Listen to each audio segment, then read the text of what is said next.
राधे राधे दोस्तों, जय श्री कृष्णा। आज हम आपको सुनाने जा रहे हैं श्री बृहस्पतिवार की व्रत कथा। भारतवर्ष में एक प्रतापी और दानी राजा राज्य करता था। वह नित्य गरीबों और ब्राह्मणों की सहायता करता था।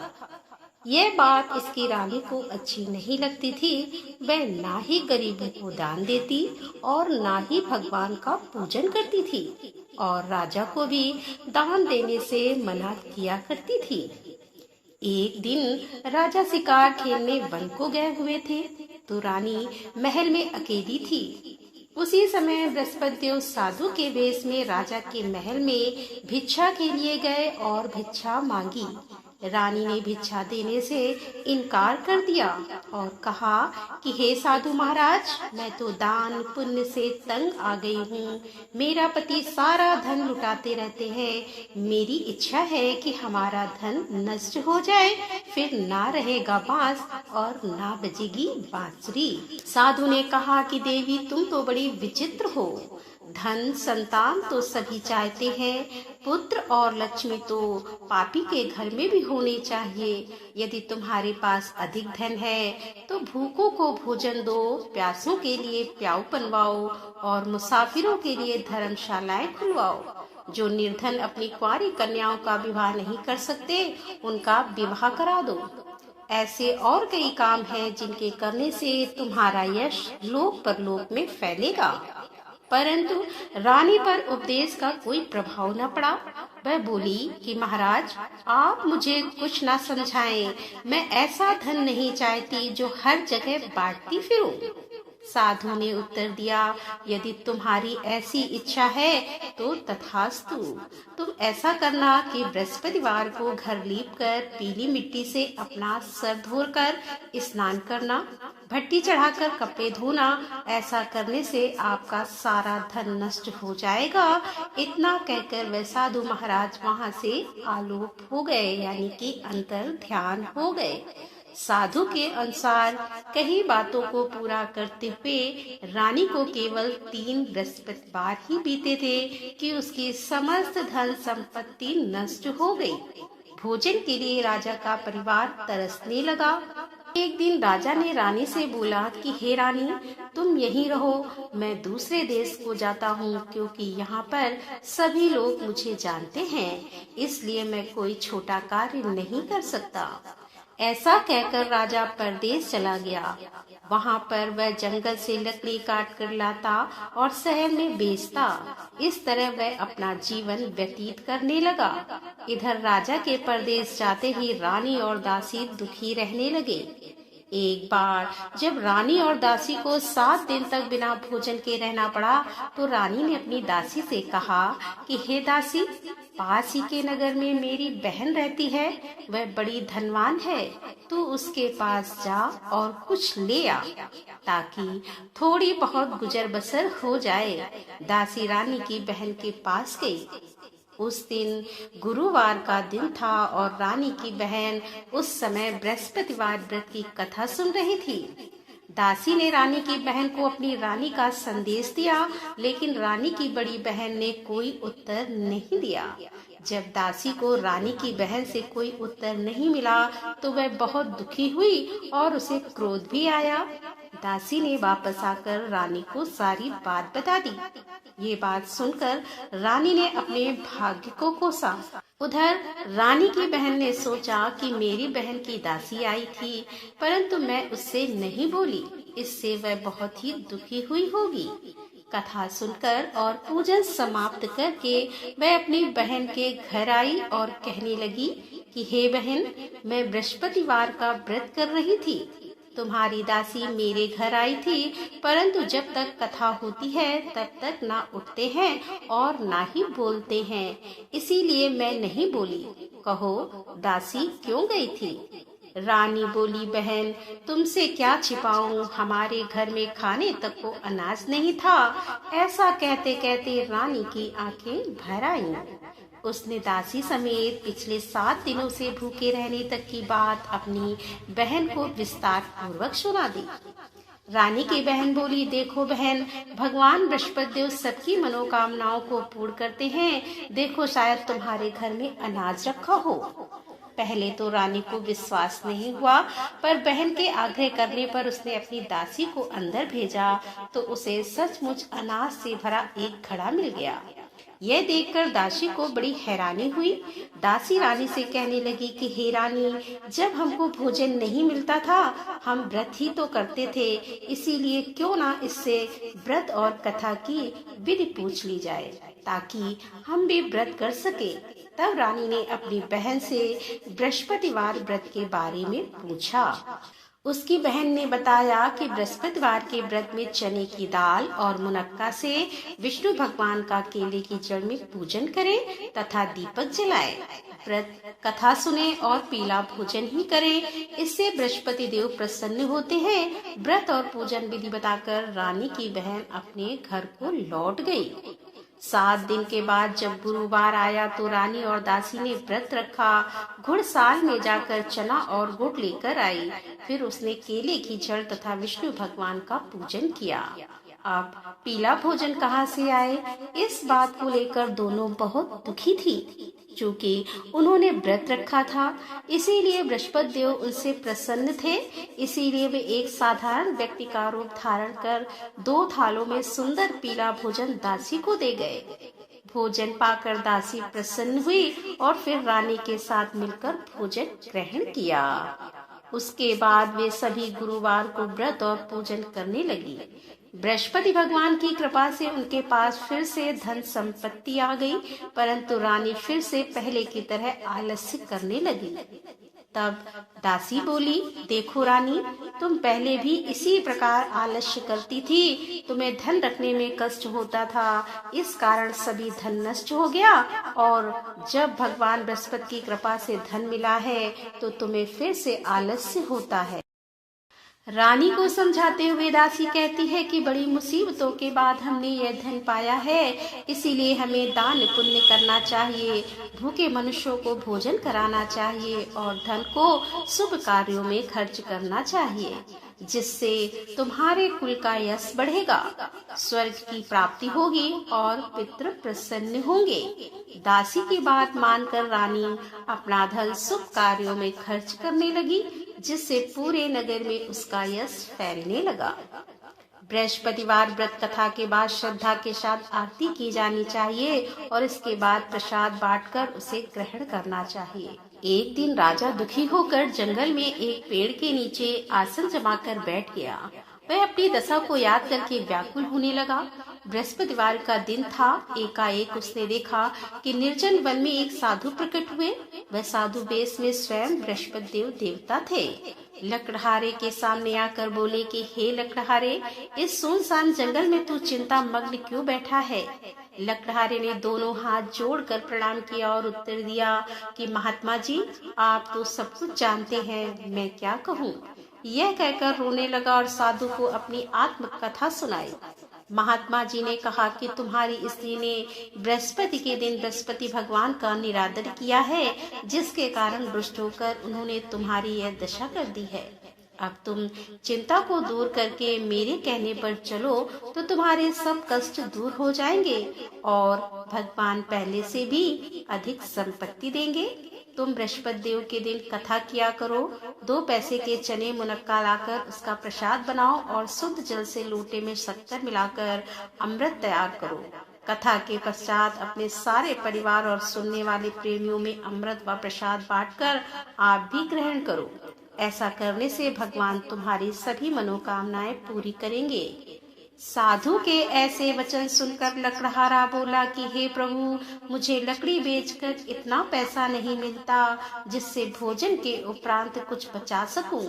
मैंने रात्रि में अपनी स्त्री को व्याकुल देखा है। मेरे पास कुछ भी नहीं जिससे मैं उसकी खबर मंगा सकूं।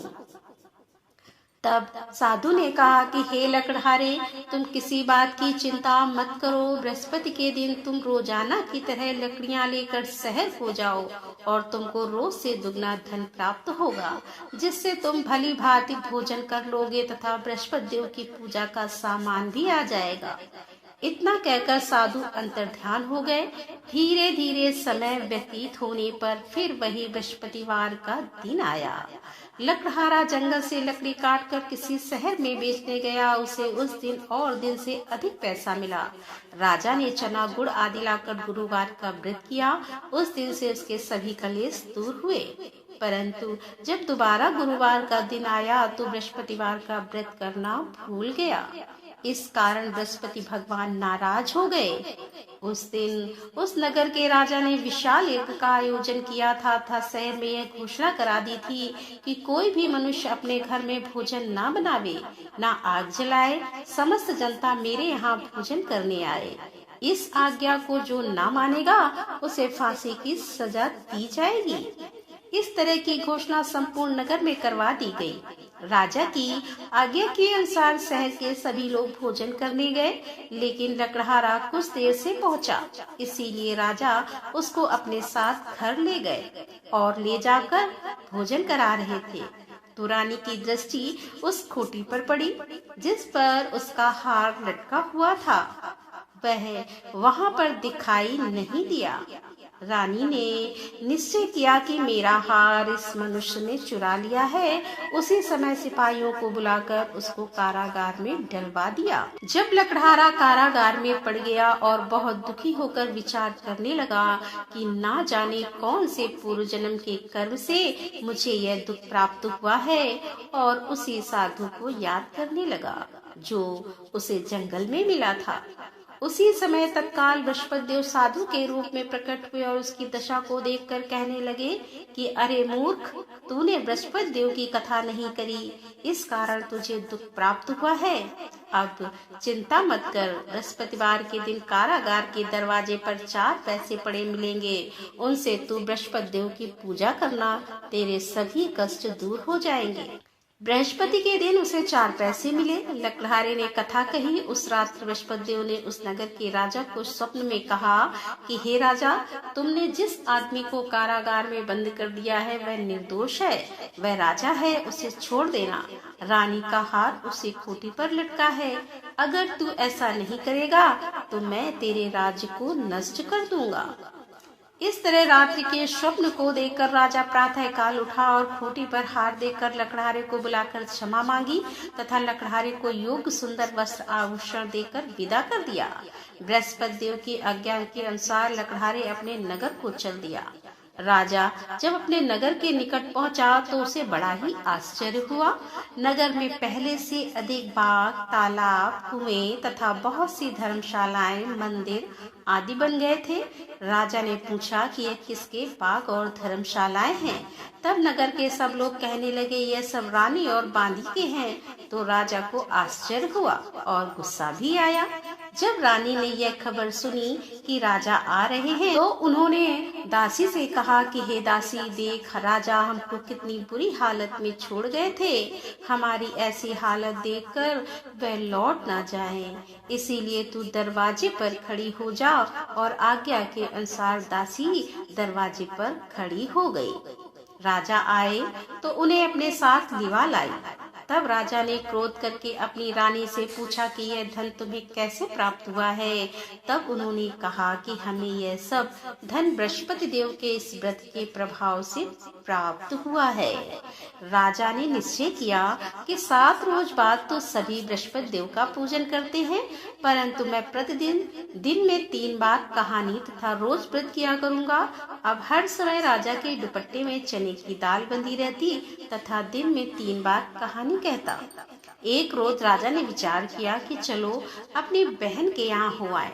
इस तरह निश्चय कर राजा घोड़े पर सवार हो अपनी बहन के यहाँ चल दिया। मार्ग में उसने देखा कि कुछ आदमी एक मुर्दे को लिए जा रहे हैं। उन्हें रोककर राजा कहने लगा कि अरे भाइयों, मेरी बृहस्पति देव की कथा सुन लो। वे बोले, लो हमारा तो आदमी मर गया है और इसको अपनी कथा की पड़ी है। परंतु कुछ आदमी बोले, अच्छा कहो, हम तुम्हारी कथा भी सुनेंगे। राजा ने दाल निकाली और जब कथा आदि हुई तो मुर्दा हिलने लग गया। और जब कथा समाप्त हो गई तो राम राम करके मनुष्य उठकर खड़ा हो गया। आगे मार्ग में उसे एक किसान खेत में हल चलाता मिला। राजा ने उसे देख और उससे बोले कि अरे भैया, तुम मेरी बृहस्पतिवार की कथा सुन लो।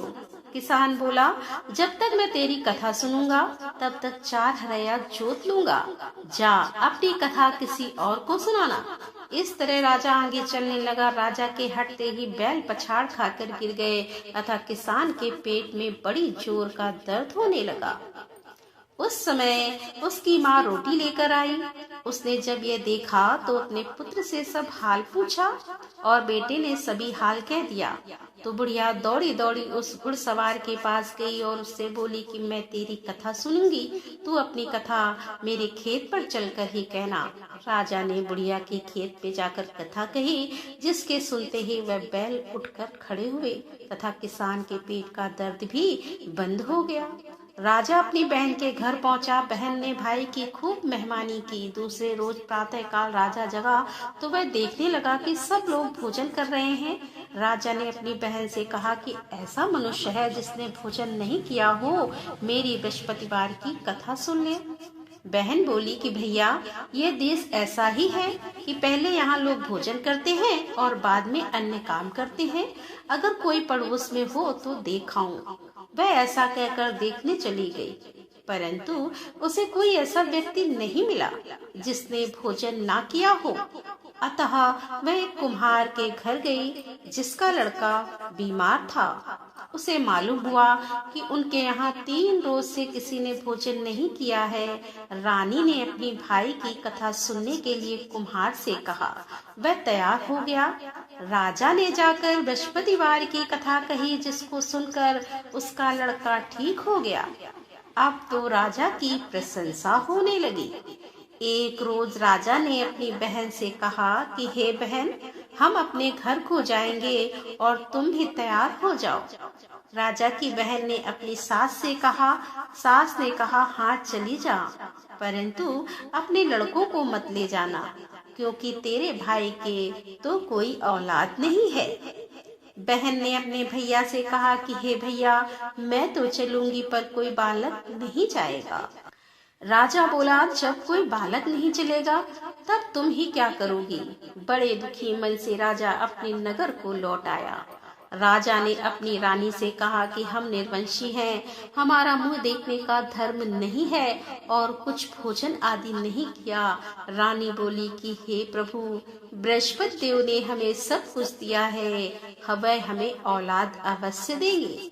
उसी रात को बृहस्पति देव ने राजा से स्वप्न में कहा कि हे राजा, उठ, सभी सोच त्याग दे, तेरी रानी गर्भ से है। राजा की यह बात सुनकर बड़ी खुशी हुई। 9वें महीने में उसके गर्भ से एक सुंदर पुत्र पैदा हुआ। तब राजा बोला कि हे रानी, स्त्री बिना भोजन के रह सकती है पर बिना कहे नहीं रह सकती। जब मेरी बहन आए तो तुम उससे कुछ मत कहना। रानी ने सुनकर हाँ कर दिया। जब राजा की बहन ने यह शुभ समाचार सुना तो वह बहुत खुश हुई तथा बधाई लेकर अपने भाई के यहाँ आई। तभी रानी ने कहा कि घोड़ा चढ़कर तो नहीं आई, गधा चढ़ी आई। राजा की बहन बोली कि भाभी, मैं इस प्रकार ना कहती तो तुम्हें औलाद कैसे मिलती। बृहस्पति देव ऐसे ही हैं, जैसे जिसके मन में कामनाएं हैं सभी को पूर्ण करते हैं। जो सद्भावना पूर्वक बृहस्पतिवार का व्रत करता है एवं कथा पढ़ता है अथवा सुनता है, दूसरों को सुनाता है, बृहस्पति देव उसकी सभी मनोकामनाएं पूर्ण करते हैं। भगवान बृहस्पति देव की सदैव रक्षा करते हैं। संसार में जो मनुष्य शुद्ध भावना से भगवान जी का पूजन व्रत सच्चे हृदय से करते हैं तो उनकी सभी मनोकामनाएं पूर्ण करते हैं। जैसी सच्ची भावना से रानी और राजा ने उनकी कथा का गुणगान किया तो उनकी सभी इच्छाएं बृहस्पति देव जी ने पूर्ण की थी। इसीलिए पूर्ण कथा सुनने के बाद प्रसाद लेकर जाना चाहिए। हृदय से उसका मनन करते हुए जयकारा बोलना चाहिए कि बोलो बृहस्पति देव भगवान की जय, बोलो विष्णु भगवान की जय। तो दोस्तों, ये थी आज की कथा। कथा पसंद आई हो तो वीडियो को लाइक करें, शेयर करें और हमारे चैनल पर यदि आप पहली बार आ रहे हैं तो हमारे चैनल को सब्सक्राइब कर लें। तो मिलते हैं अगले वीडियो के साथ, तब तक के लिए राधे राधे। जय श्री कृष्णा, हर हर महादेव, जय भोलेनाथ की।